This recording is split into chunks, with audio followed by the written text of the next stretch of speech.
दोस्तों, आज हम आपके सामने बॉलीवुड के सबसे बड़े गुंडे और सबसे बड़े बुली का ऐसा दोगलापन दिखाने जा रहे हैं जिसे देखकर आप एक बार फिर इनसे नफरत करने लगेंगे। साथ ही ये भी बताने जा रहे हैं कि कैसे इनके इशारे पर इनके पपेट जर्नलिस्ट आउटसाइडर एक्टर्स का करियर बनने से पहले ही बर्बाद करके रख देते हैं। मगर जब कोई इन भाईजान की फिल्मों पर अपना ऑनेस्ट ओपिनियन दे, अपना ऑनेस्ट रिव्यू दे, तो इनकी ऐसी पटती है कि उस पर डिफेमेशन का केस कर दिया जाता है।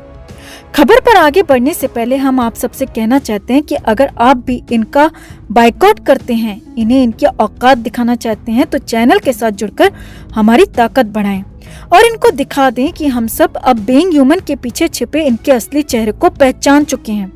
खबर को लाइक और शेयर कर अपना प्यार और सपोर्ट जरूर दिखाएं। साथ ही कमेंट में बायकॉट बॉलीवुड लिखकर इन तक अपनी आवाज भी जरूर पहुंचाएं।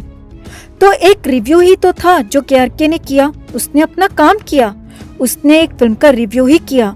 उसे अगर वो फिल्म बुरी लगी तो उसने बुरा कहा। उसे लगा कि इस फिल्म को 1 स्टार देना चाहिए तो उसने 1 स्टार दिया।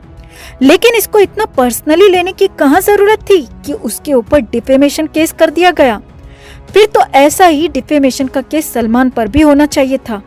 जब 2010 में इन्होंने संजय लीला भंसाली की फिल्म गुजारिश, जो कि एक डिसेबल्ड आदमी की कहानी पर आधारित थी, उस पर ऐसे ऐसे भद्दे कमेंट्स किए थे जो इनको बिल्कुल भी शोभा नहीं देते थे। आपको बता दें, जब एक फिल्म इवेंट में इसी फिल्म के रिलीज के बाद वहां मौजूद एक डिसेबल्ड शख्स ने इनसे कहा था कि सर प्लीज आप हम जैसे लोगों पर भी फिल्में बनाएं, तो सलमान ने बड़े एरोगेंस के साथ संजय लीला भंसाली की तरफ इशारा करते हुए उस शख्स को एटीट्यूड दिखाते हुए कहा कि ये गुजारिश आप इनसे ही करें क्योंकि यही आजकल इस टाइप की फिल्में बना रहे हैं। सलमान यहाँ ये तक भूल गए दोस्तों कि संजय लीला भंसाली को नीचा दिखाने के चक्कर में उन्होंने उस डिसेबल्ड शख्स का भी कहीं न कहीं मजाक उड़ा दिया इस तरह का जवाब देकर। इतना ही नहीं, एक और इवेंट में इसी फिल्म पर जब उनका रिव्यू मांगा गया तो यहाँ सलमान ने सारी हदें पार करते हुए कहा, गुजारिश वही फिल्म जिसमें एक मक्खी उड़ रही है। आपको बता दें, उनका ये इशारा ऐश्वर्या की तरफ था। आगे बढ़ते हुए वो बोले, उसे तो कोई मच्छर भी देखने नहीं गया, अरे कोई कुत्ता भी वो फिल्म देखने नहीं गया। तो इस तरह सलमान ने न सिर्फ फिल्म बल्कि फिल्म के डायरेक्टर और एक्टर्स पर इतने घटिया और पर्सनल कमेंट्स किए थे।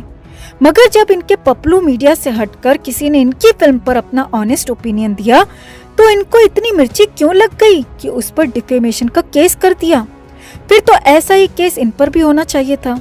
और क्या सलमान खान इकलौते ऐसे शख्स हैं जिनकी फिल्म को क्रिटिक ने बुरा कहा है? पहले भी बहुत सारे एक्टर्स की फिल्मों की धज्जियां उड़ाई गई है। ये तो सलमान खान हैं जिनको भाई कहा जाता है, जिनका इंडस्ट्री में अपना दबदबा है, जिनके लिए कहा जाता है कि लोग इनसे पंगा लेने से डरते हैं। फिर भी उनकी फिल्म को लेकर अगर रिव्यू किया जा सकता है खराब, तो सोचिए आउटसाइडर्स के साथ और नए एक्टर्स के साथ क्या होता होगा। और उसमें जब पॉलिटिक्स और दूसरे लोगों के बुरे इंटेंशंस छिप जाते हैं कि इसको आगे नहीं बढ़ने देना है, तो फिर उनकी अच्छी फिल्मों को भी बुरा कहा जाता है। और उस बुराई में जो शब्द होते हैं दोस्तों, वो बहुत सोच सोच कर डाले जाते हैं। ऐसा ही कुछ मामला था सुशांत सिंह राजपूत का। अभी हम सलमान खान और केआरके की स्टोरी देख रहे हैं कि कैसे एक रिव्यू के कारण सलमान खान ने केआरके पर डिफेमेशन केस कर दिया और ये कह दिया कि केआरके कभी मेरी फिल्मों के बारे में बात नहीं करेगा, रिव्यू नहीं करेगा। लेकिन सुशांत के साथ तो ऐसा हो चुका था और तब वो चुप रहे। एक क्रिटिक जिसके ऊपर इल्जाम है कि उसने सुशांत सिंह राजपूत के ऊपर सबसे ज्यादा नेगेटिव आर्टिकल्स लिखे, सबसे ज्यादा ब्लाइंड आइटम्स लिखे, उसने सुशांत की राब्ता मूवी की धज्जियां उड़ा दी थी। 2017 में सुशांत सिंह राजपूत की ये फिल्म आई थी कृति सेनन के साथ। इस फिल्म के लिए राजीव मसन ने बहुत भद्दा रिव्यू दिया था। राजीव मसन ने इस फिल्म को 1 स्टार दिया था और कहा था कि कैसे राइटर्स और डायरेक्टर्स अपने फाइनेंसर्स को पटा लेते हैं इस तरह की कहानियों को फाइनेंस करने के लिए। ये भी कोई स्टोरी है जिस पर फिल्म बनाई जाए? इससे अच्छा तो एक्टर्स अपने घर पर सोते रहते बजाय कि सुबह जल्दी उठकर शूटिंग के लिए जाते।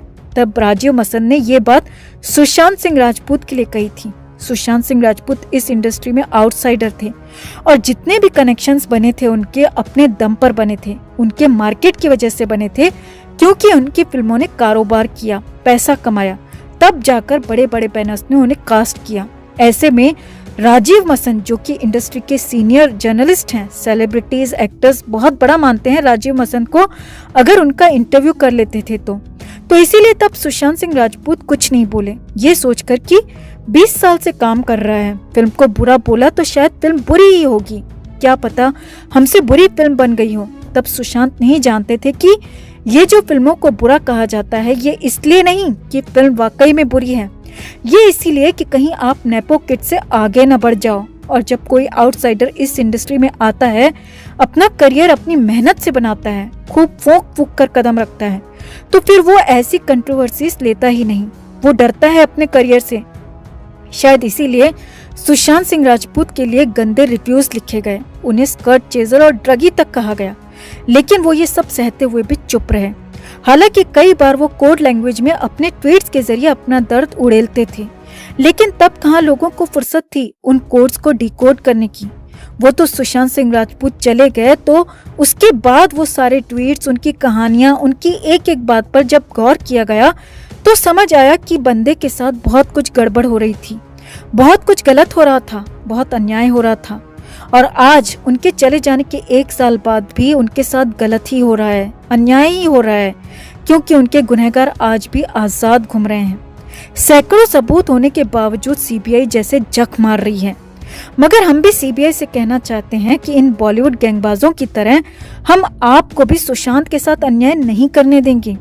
सच बताना ही होगा, सुशांत केस में इंसाफ करना ही होगा, और जब तक ऐसा नहीं होता न हमारी आवाज दबेगी और न ही ये लड़ाई रुकेगी।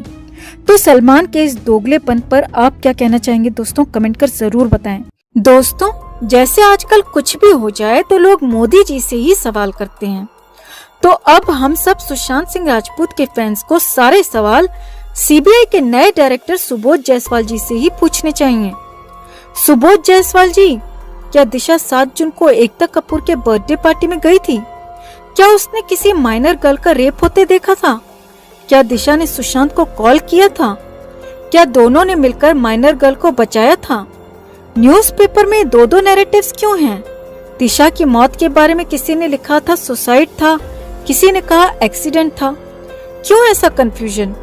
जो भी हुआ था वो बताइए, उस वक्त कौन कौन थे दिशा के फ्लैट पर? अब कहाँ हैं वो लोग? क्या दिशा का मोबाइल लोकेशन आप लोगों ने निकाला है 7 से 8 जून का? क्या सीबीआई ने दिशा की कॉल डिटेल्स निकाली हैं? क्यों उसकी बॉडी पर कपड़े नहीं थे? क्यों उसकी बॉडी पर पहले से ही इंजरीज थीं? क्या दिशा ने 100 नंबर पर डायल किया था? कहाँ है उसके बिल्डिंग के सीसीटीवी फुटेज? कहाँ है रोहन रॉय? बहुत से सवाल हैं लोगों के मन में, और हमारे सवालों के जवाब अब आपको ही देने होंगे। हम और भी सवाल लेकर आएंगे। आप भी कमेंट में सुबोध जायसवाल जी से अपने सवाल जरूर पूछें दोस्तों।